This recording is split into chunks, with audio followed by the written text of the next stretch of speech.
A warm welcome to you all. This week's meditation is on the meantime, a time in our lives when we find ourselves being still, a time when we're not moving forward, a time where we might be reflecting on our past and how we got to be in the situation or the place we are today. And I started my search with looking at the church calendar, and I thought we're not quite still in Easter, but we are, and we're not quite in Pentecost. And I thought, well, we're in the meantime. And what do we do when we're not moving forward? What do we do when we're very much in the present?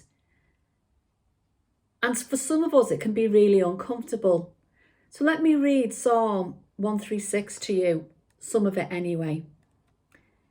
Give thanks to the Lord, for he is good. His love endures forever. Give thanks to the God of gods. His love endures forever. Give thanks to the Lord of lords. His love endures forever. To him who alone does great wonders, his love endures forever. Who by the understanding made the heavens, his love endures forever. Who spread out the earth upon the waters, his love endures forever. Who made the great light, his love endures forever. The sun to govern the day, his love endures forever. The moon and the stars to govern the night, his love endures forever. So there's a theme here. It's about giving thanks and recognising that God's love endures forever. God built the world in 6 days, but he built in a rest day. That's a meantime for us, a time to rest, a time to refresh, and a time to replenish, a time of pause. And God created this pause because he knew how important it was for us to have a day where we don't work. And many of us don't stop. Mary had a time of waiting and pregnancy. She went to see her cousin for 3 months and she travelled to Nazareth. There was a time of waiting for her son to be born. This was her meantime. What did she do in the time of waiting? Well, she carried on doing some of the things that she needed to do. She didn't just say, I'm staying here for 9 months. She moved on with life and she spent time with her family and friends. Jesus had a meantime. He was waiting for his ministry to start. His meantime was 33 years.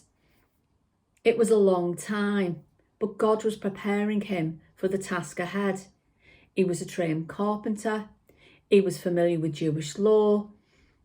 But his meantime was long and his mother's meantime was short. So God gives us different timings for different times and events in our lives. And some have short waits and some have long waits. Some people get promoted quickly. Some people it takes a long time. There is no time in God's time.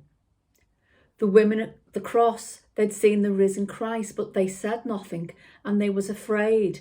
Like the disciples, they had lost hope in their meantime.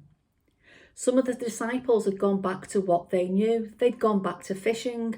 Others were hiding in the upper room. Unlike us today, we know that there is a time between Easter and Pentecost. Disciples didn't trust what Jesus had told them.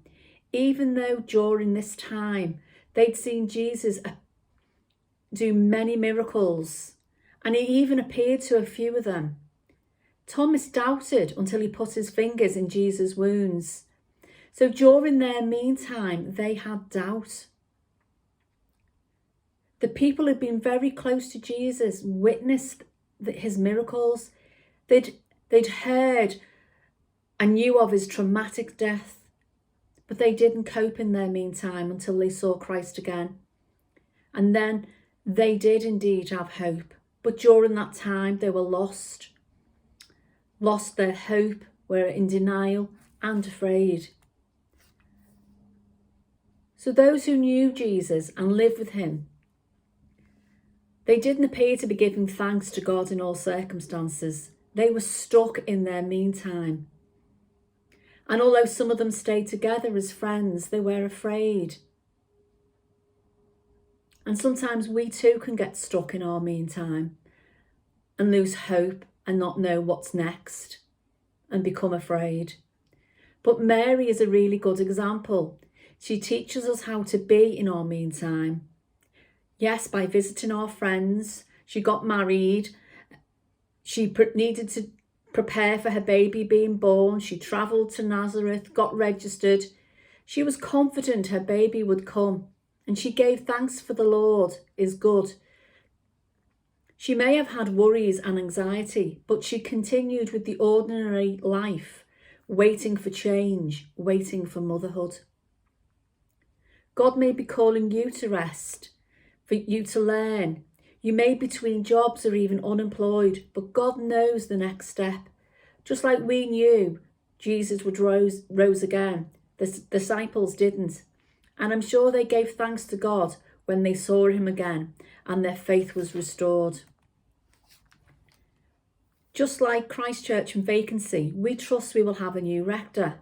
But in the meantime, we have to carry on. We may not be able to do we may not be able to do new things yet, but we have the will to want to change. We can plan, we can reflect, and we can give thanks to God in our meantime. Our church theme is on Thessalonica. We've learned how important it is to remain holy, to be God's people, to continue with the gospel and be a good witness to other people. And in Paul's letter to the Thessalonians, he gave thanks to God for them, for us. And this is a reminder that God's love indeed endures forever. And we can learn to give thanks in all circumstances. I don't know what your situation is today or what your meantime is. You could be waiting to retire, caring for a loved one, waiting for that promotion, waiting for that new job. You could be studying and waiting for your results. You may be awaiting a new baby or the birth of a grandchild.